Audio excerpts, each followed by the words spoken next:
Hello, everybody, and welcome to Big League Careers. I'm Matt Yaloff. As we have been doing all season, every month, featuring a man or a woman who works in baseball but does not play the game. They work behind the scenes. They could be in marketing, operations, field operations. And today, I'm just naming a few. Today, we are proud to have the assistant GM of the New York Mets, Ben Zauzmer, joining us. And Ben, it's great that you took some time to talk to the folks about your career path and how you got to where you are. How you doing? Of course. Well, thanks so much for having me. I'm happy to be on. I'm doing well.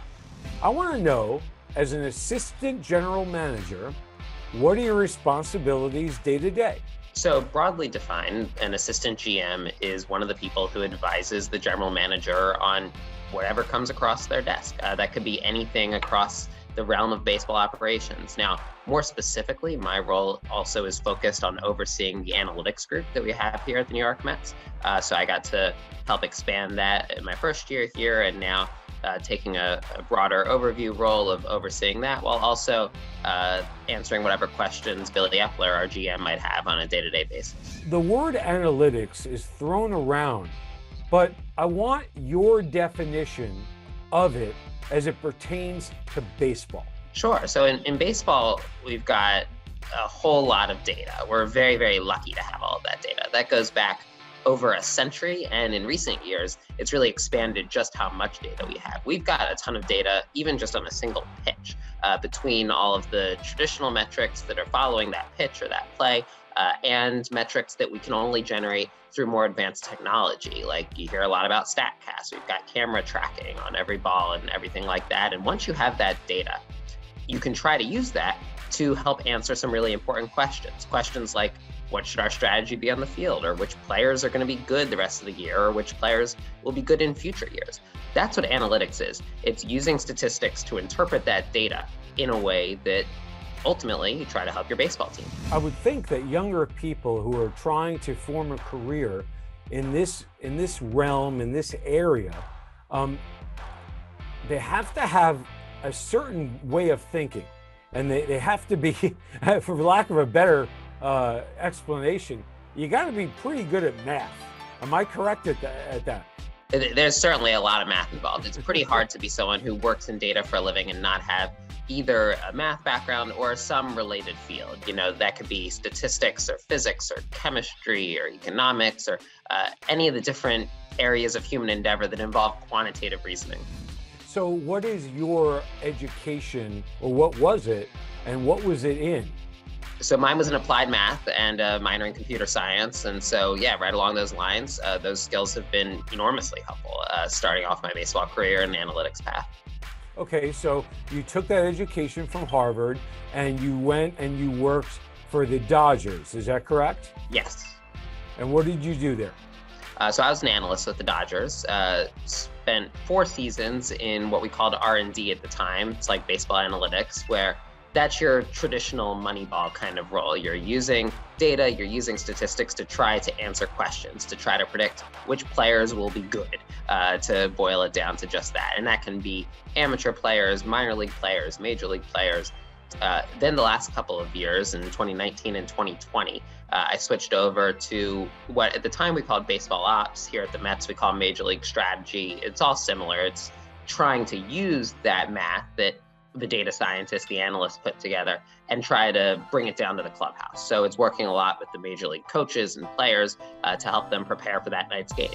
So how much baseball knowledge would somebody in your position have to have in order to do their job effectively?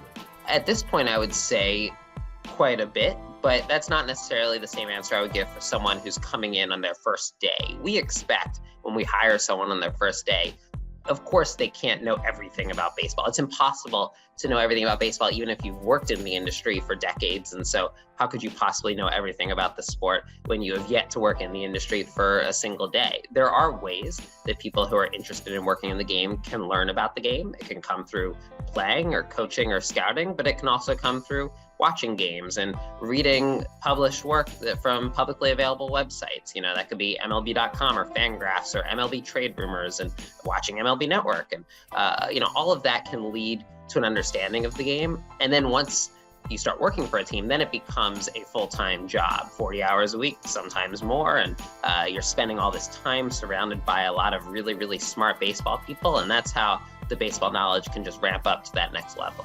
Where do you go from there if you're Ben Zauzmer? We talked, I'll be completely honest, we talked on the phone prior to this because I wanted to get a sense of where you were coming from and your background. But where do you go from here with your knowledge and your brain? Because you're on a fast track. I mean, what have you been how long have you been working full time in baseball? So I started with the Dodgers in 2015 full time. So this is now, it depends how you count internships and the like. 7 or 8 seasons, give or take. Okay, so what do you want to do? Like ultimately, what do you want to do? Well, I want the New York Mets to win a World Series. That's an easy answer. That's why we wake up every morning, why we work as hard as we do, and it's our unit focus. That's the goal of every single decision we make.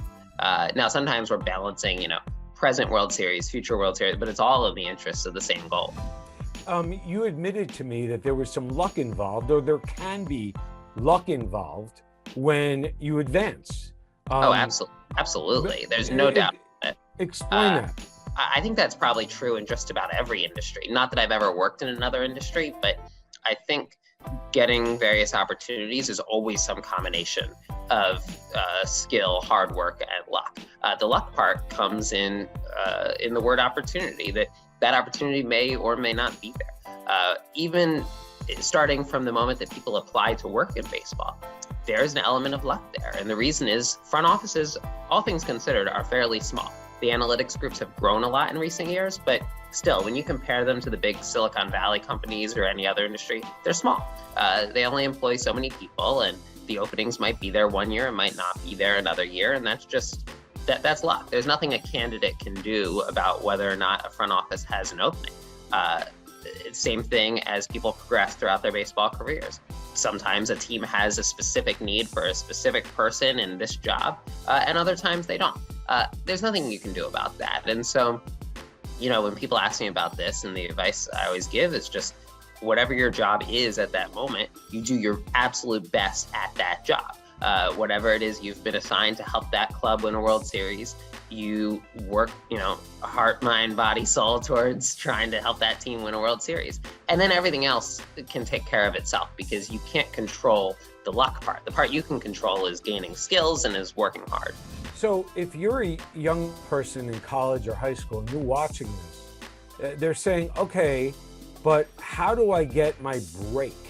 What do I do to get in to show people what I'm capable of? Yeah, it's a very fair question, and it is, unfortunately, a hard industry to break into. And the reason is simply a numbers game. When we've hired, and I've been very fortunate to be able to hire a number of people here at the Mets, we get hundreds and hundreds of applications for any open analyst spot. And contrary maybe to some popular beliefs, we do read every single one. We carefully look through every single resume we get. And everybody that I've ever hired has been through someone submitting their resume through the website. There's no connections or anything like that. We simply look through them all and we narrow it down and we do interviews and assessments and we pick the best person for the job. The trouble is, every single time we've done that, we've got multiple people applying who could have done a really nice job in that role. And that's what happens when you're fortunate enough to be in an industry that so many people want to work in, is you get not only one qualified person for the job, you get many, and you can only pick one. That's the nature of it, and it's tough. And so what I would say is there are things people can do to improve their resumes. It generally falls along the lines of gaining coding skills, gaining statistics skills, gaining baseball skills, working on soft skills like communication and things like that. Other experience, whether it's in the industry or another applied mathematical field. But there's also that luck component to it. And the only way to push your luck there is spreading a wide net. There's 30 teams out there. There are other sports. There are other parts of the baseball landscape. There are other parts of a baseball front office. And the wider a net someone casts, the more likely they are to find that match where they've latched onto the job that they're a perfect fit for, and both sides agree, and that's how they can get their start. You're not only a baseball assistant GM, but you're also a movie fan, a movie buff, and you've told the story many times. And you can read it if you Google Ben Zauzmer Academy Awards.